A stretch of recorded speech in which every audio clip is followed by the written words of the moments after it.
Our whole family has really been impacted by Bekah's story because of what she teaches us. Like one of my favorite things about her, which if you ask her where she wants to go to the Dollar Tree. She goes to the Dollar Tree and it is like Christmas for her. I get to go to Dollar Tree. She loves the Dollar Tree. And it just, again, shows the simplicity of she has no entitlement things Mm, going on. She doesn't feel like she needs certain things. And she's so content with the Dollar Tree, you that's who we know? all want to be. And so my, Right. my son at 18 is like, we get it. We understand why she's your favorite.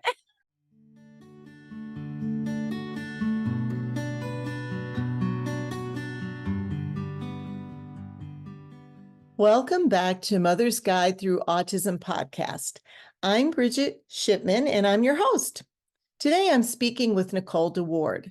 Nicole is Josh's wife of 23 years and a mom of 4 amazing kids.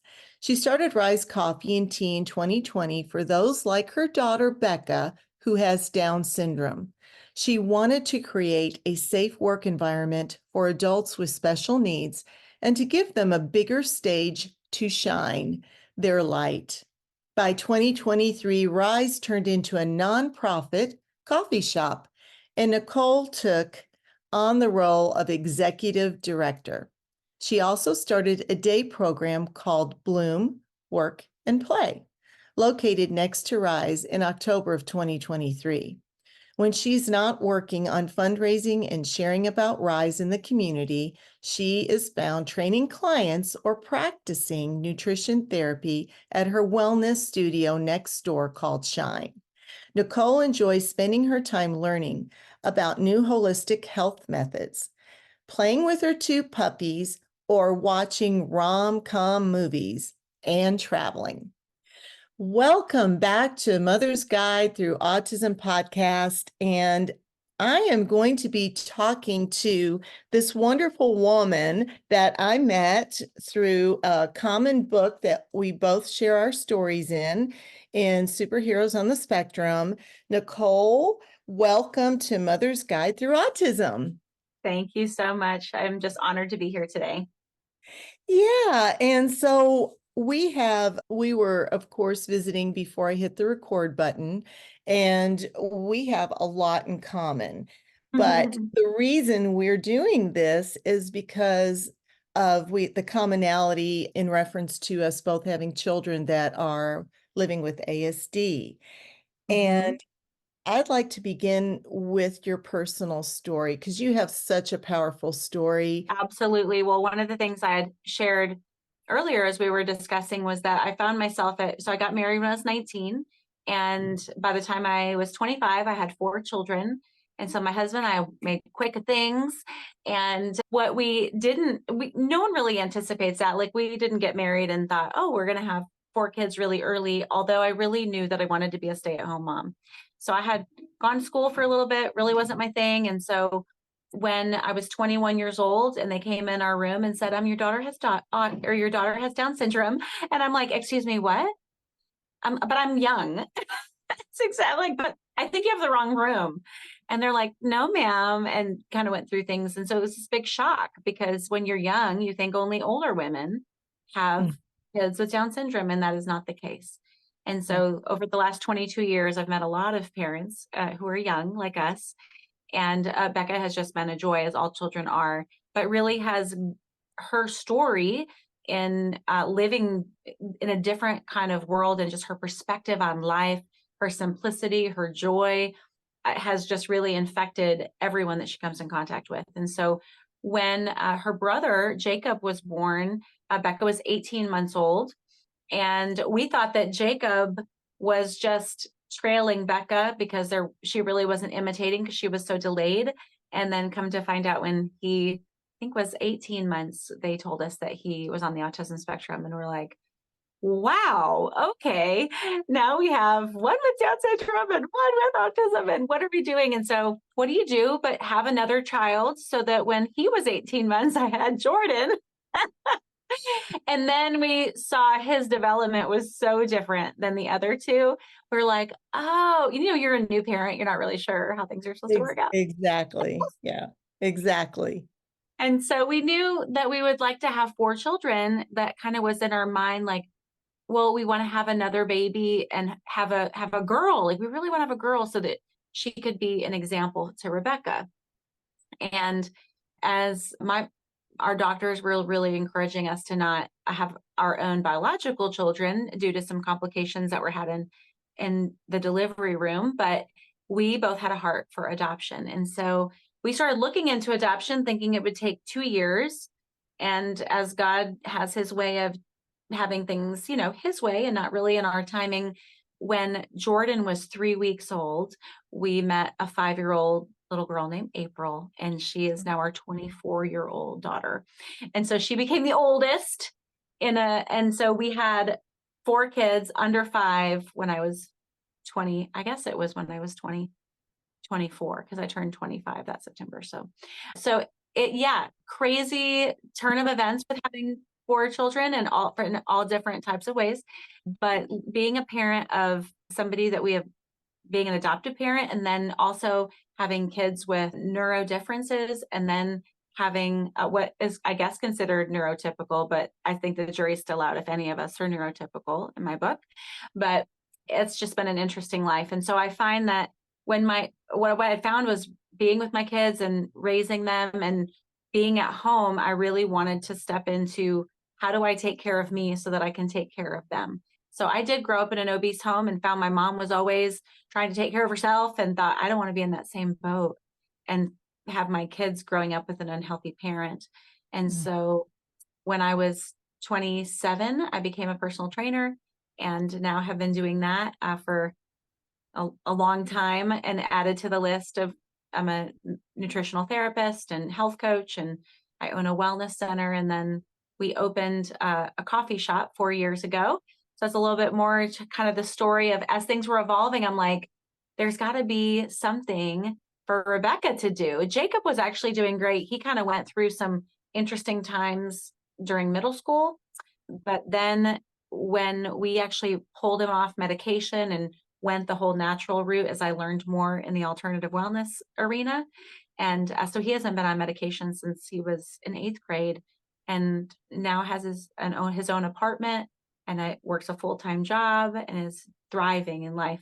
So that's been really exciting, but he definitely he's learning how to drive at the moment, which is a little stressful for the parents. Yes, it is. He's doing great. And then Rebecca works at our coffee shop. We've got 20 individuals with special needs that work at the coffee shop that's connected to the wellness center.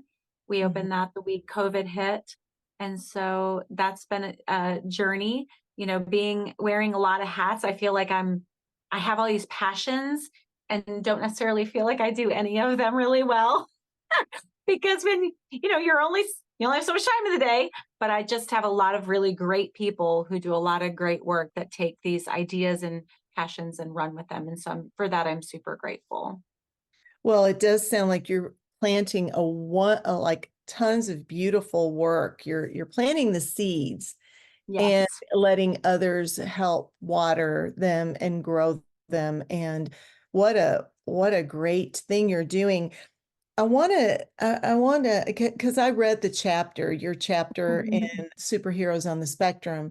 And one of the things that I talk about a lot is that it's not like we get a diagnosis and it's like, oh, okay, like, no, it's daunting, right? At least my diagnosis was. And now my son is 31. And much like your story, Joseph is doing very well. And yes, I did teach him how to drive, and I did think I was going to die 2 times.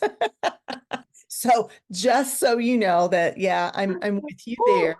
So any parents out there listening that are in the passenger seat when you're trying to teach your child to drive, it's very scary.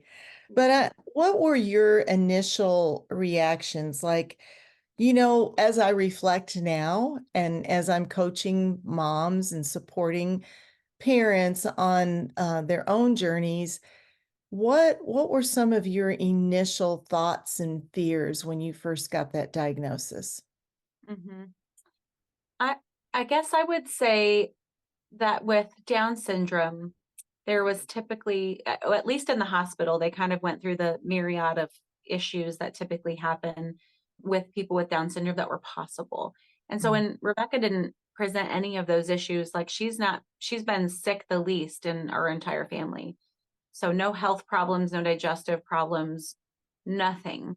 And because we do nutrition response testing, we're able to energetically test her body all the time and catch things early that could be potentially presenting as a problem. Yeah. And then when we can address energetically what's going on and give her body what it needs or take away things like, for example, with her, she had a ganglion cyst on her wrist for about 10 years. And we kept just being told by the pediatrician, like, it's not a big deal. It happens as long as it doesn't bother her, it's fine. Well, so I didn't even think to ask our practitioner about it until some other things started popping up in her skin. And so we found what was going on. And the biggest thing was that she was experiencing an overabundance of arsenic in her body. And I'm like, arsenic? And she goes, well, do you guys eat a lot of rice? And I said, no, she doesn't eat rice at all. And she goes, but don't you eat gluten free? And I was like, we do eat gluten free. She's like, all of your gluten free products are made from rice. Never crossed my mind. Wow. Well, She said, I wouldn't think that mind either. blown, right? And I'm Yeah. like, wait, so rice, when it's not listed as organic, is then treated. And then rice then has it's been known to have high levels of arsenic. And so we removed the arsenic and did some supplementation to draw that out of her body. And we weren't even there for the ganglion cyst. I just mentioned that because we had been gluten free for 10 years. And That then is blowing my mind. yeah, Yes. 3 weeks later, her cyst was gone. She one day goes, oh, look, mom, it's gone. And I was like, I mean, blown, because she knows that it's gone, but she doesn't know the impact of what that means. And so mind blown. And so we typically operate like that. And so when Jacob got this diagnosis, I realized it was one day he was standing at the refrigerator and he did a lot of sign language because he had a speech delay. And he just kept going. So this is the sign for more. And he'd go, cheese, cheese, cheese. And I'm like, what is going on? Why does this kid only want to eat cheese all the time? Cheese. So I started doing some research. I actually kind of self-diagnosed him because of so many things that I was seeing going on. And then his like obsessiveness about cheese and learning about what happens in the brain for people who are on the spectrum, and often they can't break down casein that's in dairy products. And it causes this morphine-like effect on the brain. And I'm like, that was the best description of what I saw. He would look up to the side, like we called it, he's in his own world.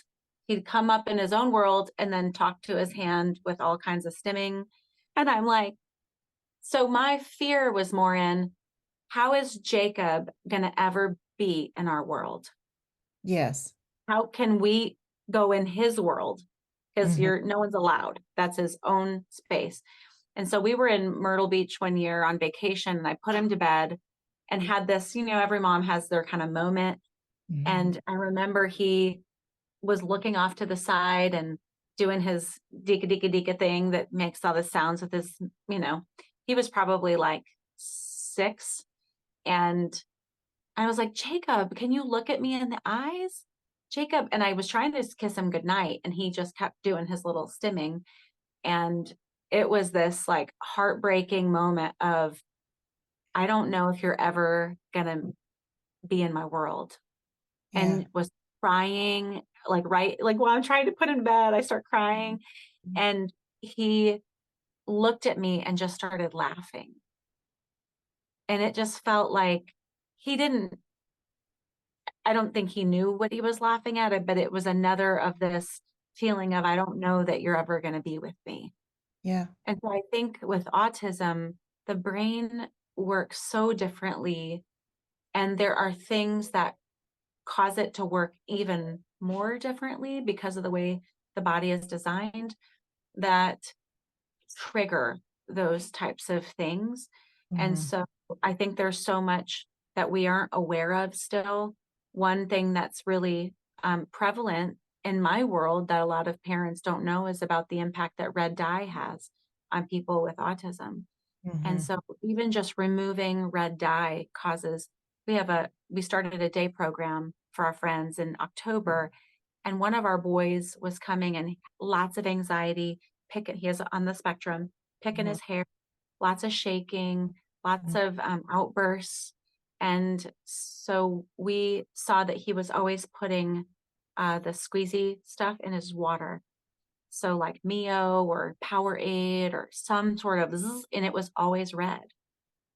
And so the the director casually just said, "Hey, this is one of the things we noticed, and I'm wondering if it could possibly be impacting him."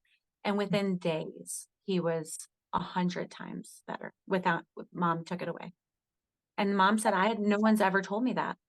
No Mhm. one's ever told me that could be something that could impact him." And so those are the types of things that I think over the years we continue to, and it's not like there's no cookie cutter, just like a neurotypical body. It's not cookie cutter, Right. but there are some things that we find that are consistent Mhm. across the board that maybe people don't know. And so as we're consistently uncovering things and learning new things, and as we share them, which I'm so grateful that you're doing, that we can really impact, and it may or may not help somebody, but it's worth trying to see how it could help the brain, what I call regulate.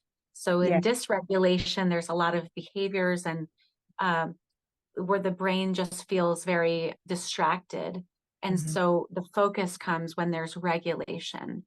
And so Mhm. I'm really passionate about helping everyone have regulation in their body, and especially people that are neurodivergent have that regulation in their brain. So, Yeah. I think that's such important information. mhm, Um, because like it's like, you know, I do a lot of the emotional work with moms so that they can, you know, show up, I guess. Because when you're upset and when you're grieving and when you're stressed out, I mhm, know from my own experience that that would then stress Joseph out super, their nervous systems and all the stuff that comes with being, on the autism spectrum. So I think being able to really study your child, like what you're saying, you did that, you studied and you found answers. I think we're all trying to do that. mhm. And it's so overwhelming. Yeah, So agreed. how do you manage your heart, your emotions, because I know there's a lot on your plate. Yeah. Well, my number one is my faith has always been my strongest rock, in the sense that I think when you have a faith and a belief in something outside yourself, I personally believe in Jesus. And so that's my faith and what I hold strong to. And so when you do have something that is greater than yourself, then you have a hope. And oftentimes when there's the unknown causes a lot of fear, and where everything is really unknown, but typically when you have a kid that has a diagnosis, it Yeah. just adds a whole nother layer of unknown and fear that comes with that. And that can cause a lot of overwhelm. But in my world, I feel like when I start to have those feelings of overwhelm, or I'm not sure what I would do in the situation, I turn to prayer. And so when I'm praying and meditating, and I just really believe that God gives us answers in the form of other people, He gives Mhm. us answers in intuition or peace. And Yeah. so when we're going down a road and feeling unrest, that's just, I believe, God's way of showing us that that's not the right path. And so we Mhm. can redirect or reroute.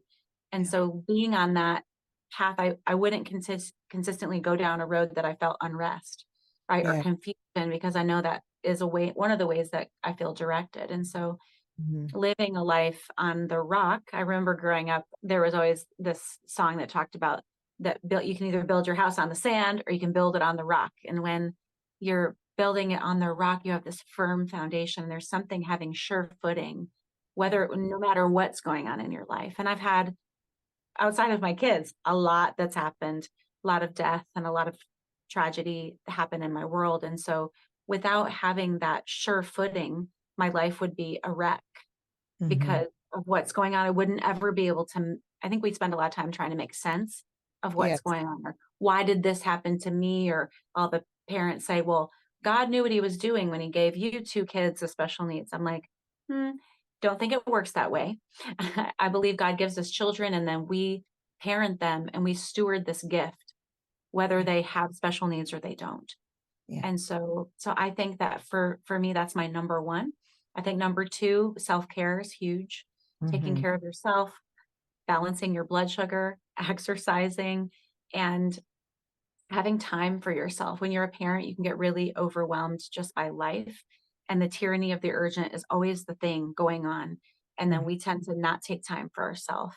And so I was sharing with a client yesterday who was feeling that way. And I said, one of my sayings is, in my work, my family gets all of me, but in my work, you can have some of me or none of me because I have to take care of Yeah.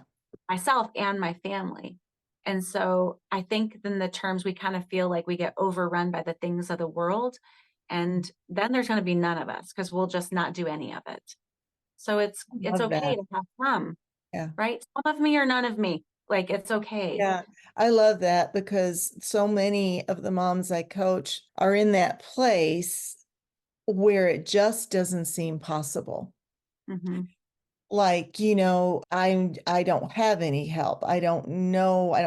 I'm looking for support. I don't have enough hours in the day. I'm not sleeping. My child's not, so and I know you've heard similar things too with the work you do. And what is your best advice for those moms, right? That are just like, oh, that sounds lovely. Hmm. How do I do that? Like, how do I do that? Yeah. I call it mother structure. I love that. In the sense that there are some people who will say, well, you're pretty type A, so that's why you like structure. I'm like, I'm not sure anyone loves structure because in our flesh, we're rebellious people.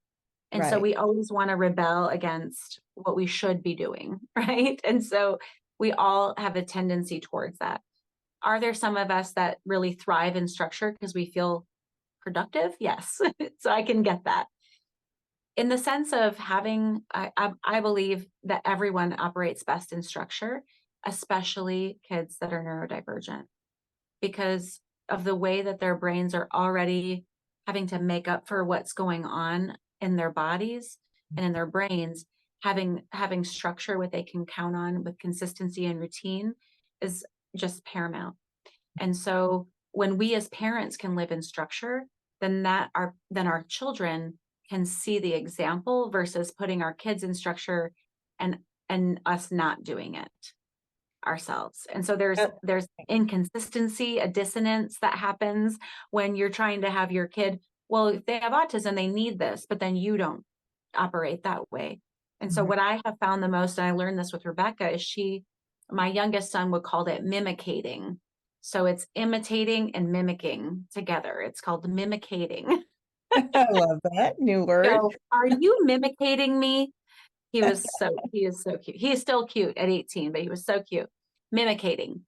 So you're mimicking or imitating in the sense that when they're watching, they want to do as we do. Even if they don't say they are watching or it doesn't feel like that, they're always watching. And Mhm. so they are imitating and mimicking our behaviors, whether we like it or not, in our best times and in our worst times. And so, how much more for us to take care of ourselves, to follow a routine, even as simple as when the alarm goes off in the morning to get out of bed. I think that the snooze button is literally the devil. So, that's my own personal belief. But even those simple behaviors, the first thing that you do in the morning, you set an intention and a commitment to yourself to get up. And when you hit the snooze button, you're not following what you decided first thing in the morning. And so that translates into so much of our day with our children when it's time for them to get up and they don't want to get out of bed. Well, we don't either. and we don't. So then but we have expectation for them. And so there's a lot of, I think, moments like that where we can look at our own behavior and our consistencies and then see how they show up in our kids. And so again, nothing is 100% or across the board, but I think having a structure helps everyone. And you have to also be Gumby, we call it. You have to have structure with some room for flexibility, right? A lot of people on the spectrum don't have a lot of flexibility True. in their thinking or their routine. So with Jacob, we'll often say, I know this is different and let's do it. It's okay. So our mantra for him is, it's okay when things are different. It's okay when things are different. And so he'll repeat that to himself. It's almost like that retraining of the brain, because it is like nails on a chalkboard for a lot of people with autism when things are not the same. And Yeah. so it's okay when things are different. What can I learn in this situation when it's different? And life is not always going to be structure and routine. But as far as it depends on me, how can I live my life in structure to give my body a chance to have that homeostasis? How can I be in homeostasis and regulate myself so that when things are crazy, I can handle it a little bit better? Yeah, I think those mantras are really important. They are for me, Yeah. to say it's okay for things, almost like a chant, like, okay, it does help shift, and look at things. And it's so hard for our kids to do that. And it's so important though to teach them how to shift their lens and like, okay, well, this isn't what, the routine. Joseph would get really upset as well. And transitions are hard for our kids. And so I love that. I love using a mantra and giving him a tool to help him cope, right? That's right. That's a great one. I'm going to use that. Yeah. I love all your little sayings that you have developed with your with your kids. So I want to talk about your extraordinary nonprofit coffee shop. I know you mentioned it, Mhm. Rise Coffee and Tea, which is in Roswell, Georgia. That this is a part I love. It employs extraordinary individuals with special needs. And I would love to know how you started that and what made you start that coffee shop. Yes, I'd love to share. So when Bekah went into middle school, they had coffee shop as a part of. She was in a self-contained classroom, which I totally bucked.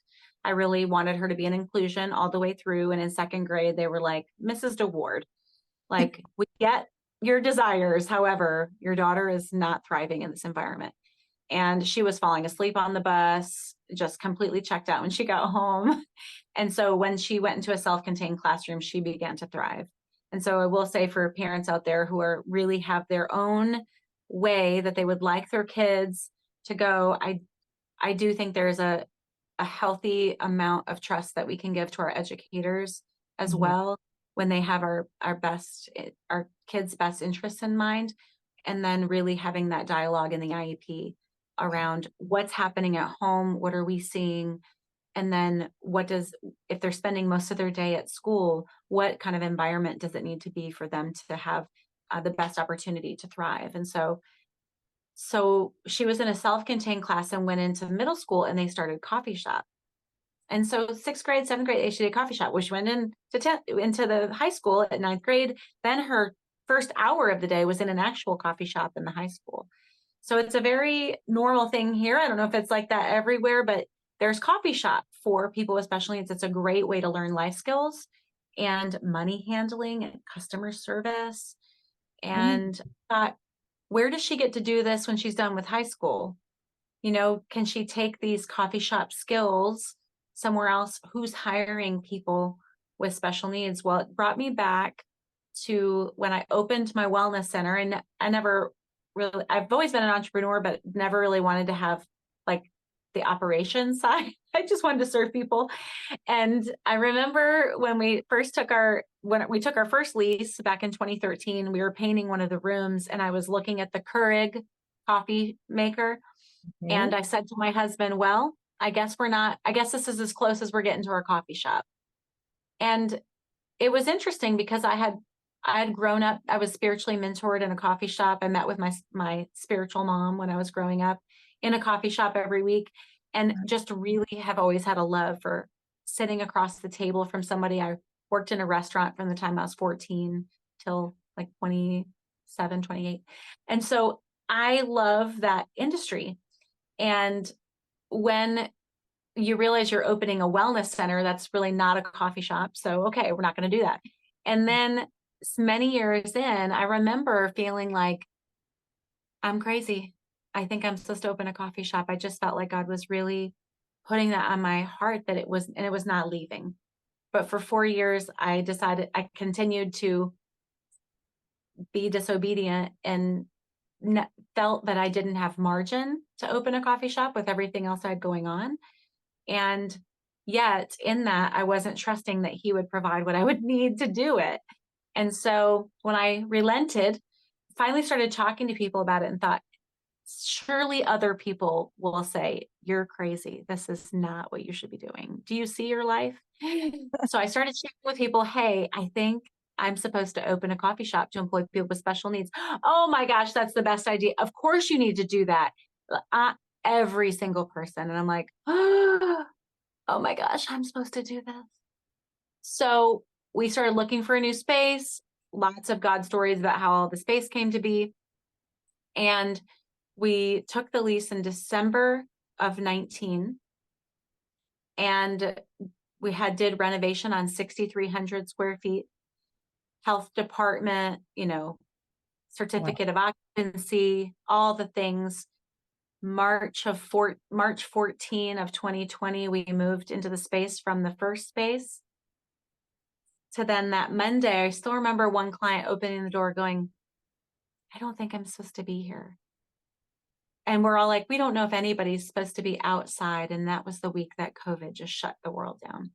Oh, perfect timing. Not. And I had fully staffed the coffee shop. We already had our big team blowout meeting at our house, and we were ready to go. Our soft open was that week so that we could grand open on Down Syndrome Day, March 21st.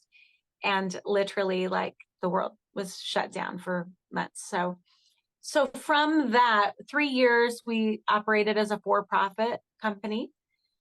And after those 3 years, my husband and I were like, okay, financially, we're at the end of what we can continue to contribute to making this work. We've done a lot of great work in the community. The coffee shop was doing well, just not financially. Yeah, We I do get great it. things. Just the payroll is so much higher in a coffee shop. We have a buddy system, so our buddies work directly with our we call them baristas because they're baristas, but at Rise Coffee and Tea, so they're called baristas here. Oh, see, another cute. Yeah, I love that. I love that. And due to learning from Bekah that she does well with mimicking, right, modeling the behavior. So our system that we use is modeling. So our buddies work directly with them. They don't oversee them. They do everything together. And so that shows them the skills that they need, and then they do it together, and they just do better together, which I think we were all designed to be together. So we all There's do better. another one. Do you do better together? That's another right. one. That's I right. love that. Yeah, and that's true because I can see how that would help in the stress, with the nervous, just not being so stressed, to have Right. somebody there with you. That is brilliant. I Yeah. love And then that. fast forward, in February of 23, we decided it's time to become a nonprofit, and let's allow other people to be a part of our mission. And so we began doing some fundraising, and had a really successful first year as a nonprofit. We're just in our second year. So learning another new hat of being executive director and learning fundraising, and I have a nonprofit consultant that I work with that calls it champions, working with your champions who are championing your mission and vision of your organization. And so we have a board of directors and working on really fleshing that out and figuring out what the next few years are going to look like as we look to potentially open some other locations. So I absolutely love this. And I also have a connection with coffee shops. And when I have spiritual or connections, I should say, either spiritually or just when you really connect with another human, I call that coffee talk. Oh, You've nice. heard, but in my little world, that means like, okay, we're going to get deep. We're going to have a great Mhm. conversation. Do you want to go have some coffee talk? So Yeah. I just love that that is basically what you're employing people, you're giving them opportunities, you're opening that up to community. And yeah, I can so see. I hope this spreads, and I'm sending you good vibes and juju for your endeavors. And I want to know too if you would share some of your, and I know you already have, but your best advice, some lessons for anybody listening to this interview on how to do it all, how to manage it, what's your advice? Mhm. My best advice, and recently is coming up a lot more, is to give yourself grace. Mhm. I think that especially as moms, we have a lot of expectations for ourselves and then spend a lot of time with monkey mind around the guilt, around I should be doing this better. Years ago, I made a shirt for our wellness centers called Shine. So Rise is the coffee shop, Shine. So it's Rise and Shine in the building. Oh, Uh, again, and then our day program is called Bloom. So you rise, shine, and bloom. So I love that's the that. That is day. so beautiful. But there's this great saying that says, I really, as a nutritional therapist, now I get to talk about poop all the time, but I love talking about poop. I think poop says a lot about you. So if you've not investigated your poop, I highly recommend it. But there's a saying that says to stop shooting on yourself.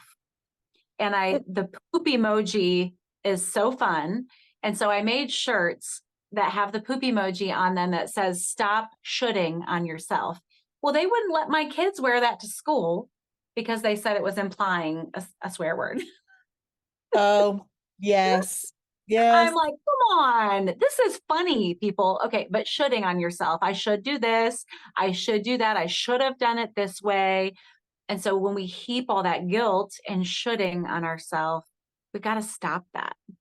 Yeah. And looking at what will we do? What am I capable of doing today? What do I want to do? Mhm. And so when we live from a place of desire over duty, we can really move into higher levels of fulfillment in our life, and not even just happiness. I feel like it's more of fulfillment and satisfaction. Because I Mhm. don't know, people say, well, we all deserve to be happy. I don't know that I subscribe to that, because I think that there's a lot of lessons that come in pain too, and things that are hard and challenges. Like obstacles are the way. And so when we think about, as things happen, when we're looking and searching for happiness, I think we can miss out on a lot of really great fulfillment Mhm. because we're looking to be happy instead of fulfilled. And so when we stop shooting on ourselves and separate that place of like what the expectation, that Mhm. one of my coaches years ago said expectation is going ahead in the future and making plans. And what it does is it steals from being in the present. And Mhm. so when you're in the present moment, then you can really fully be alive versus having the expectation of what should have, could have, would have been, because we've spent so much time out in this alternate reality. Right. And so I think as moms, that is probably my best advice, is to really be present in the moment and fully engaged in whatever is going on now. But Mhm. that doesn't take away the fact that having that structure helps to allow you to be fully present, because you don't have, a lot of the monkey mind comes out, all these other things I have to be doing today. So I use my Google Calendar for everything. I live and die by my Google Calendar, but I even put my to-dos in there as an appointment. And so where there's white space and I have something that needs to be done, it becomes an appointment so that Mhm. it can be done, so then it's out of my mind. I don't have to remember to do it because Mhm. it's in my calendar and my phone tells me what to do all day. And so I think that's one of my tools that I've set up for myself. If not, I wouldn't be able to be fully present in this moment because of the lots more appointments that are coming later today, or the things I would need to do to prepare. They're already all in my calendar to be done. And so I think that we live a lot in the tyranny of the urgent, and then we miss the things to prepare for the next thing because we haven't spent the time given ourselves space to do it. Mhm. And so then you can't be fully present, right? Because you're worried about all these things that you haven't done. And so I would definitely recommend using some tools that can help really solidify your calendar so that you can really be fulfilled. Yeah, I love that. And putting time for yourself in the calendar. For sure. Yeah. And Mhm. I love the shoulda, woulda, coulda, because, oh, well, rather than, taking care of me, I should be blah, blah, blah, blah, no. I love that. Yeah, put yourself in your calendar. Mhm. Yeah. Absolutely. Great tool. And I love all your little sayings, and yeah, those are, you should make a list of those, write a book about that. Is there anything else you want to mention before we go? I don't think so. I just love to share about all of my kids. My youngest, Jordan, would say, "Mom, we know Bekah's your favorite." And I'm like, that's not true. She's just easier for me to talk about because she's so sweet and so, simple. But I find that, and he goes, "No, but really, we all, like our whole family has really been impacted by Bekah's story because of what she teaches us." Like one of my favorite things about her, which if you ask her where she wants to go to the Dollar Tree. She goes to the Dollar Tree and it is like Christmas for her. I get to go to Dollar Tree. She loves the Dollar Tree. And it just again shows the simplicity of she has no entitlement things Mm, going on. She doesn't feel like she needs certain things. And she's so content with the Dollar Tree, you that's who we know? all want to be. And so my, Right? my son at 18 is like, we get it. We understand why she's your favorite. But Yeah. I'll say my son Jacob is very similar in the sense that he just really lacks that they lack for nothing. And I Yeah. know this isn't everyone's story that has a kid who has special needs, but my kids, Bekah and Jacob in particular, truly lack for nothing. And I think that my daughter April and my son Jordan have been impacted by that, where my oldest and my youngest don't really ask for anything. In fact, it's my son's 19th birthday today. And he said, "Mom, I think I'd just like to go to the Cheesecake Factory can we go to the Cheesecake Factory tonight?" Like, we've never been there. We live in Atlanta. We've never been to the Cheesecake Factory, but like he goes, they just don't have these like high expectations of gifts or Mhm, things that need they're all we don't need anything. We lack for nothing. mhm. Like Yeah, that my it's son's like, mhm, yeah. And so I think there's something about that is then at the coffee shop, I say that the coffee shop it gives people with special needs a bigger stage to shine. And mm, and I think that that's a lot of what people like you and people like me are doing is providing these opportunities to share stories because mm. there's so many life lessons that can impact the world through our special friends. And so sharing that and getting that word out and exposing that versus the ignorance that a lot of people have. And I don't say that in a mean way. I had a woman the other day say, "Forgive my ignorance, but can I ask some questions about your daughter?" Absolutely. I Yeah, love answering questions about my kids, yeah, whether they have special needs or not. But I think that learning that what's going on with somebody or how it impacts their body or their health or their brain is so helpful. And then what can we learn from it as well? so much to learn. So much to learn. So thank you so much for having me. It's been such a joy. Oh, what an honor. Thank you for taking the time to share your story, tell us all about your beautiful family and the work that you're doing. I think it's our podcast, everything Joseph and I do is all about knowledge, hope, and inspiration. I love And I that. think you hit all three of those. And it's just exactly what you're saying. It's about empowering people through our stories. And Mhm. you certainly have done that today. So thank you for being on our podcast. Thank you for having me.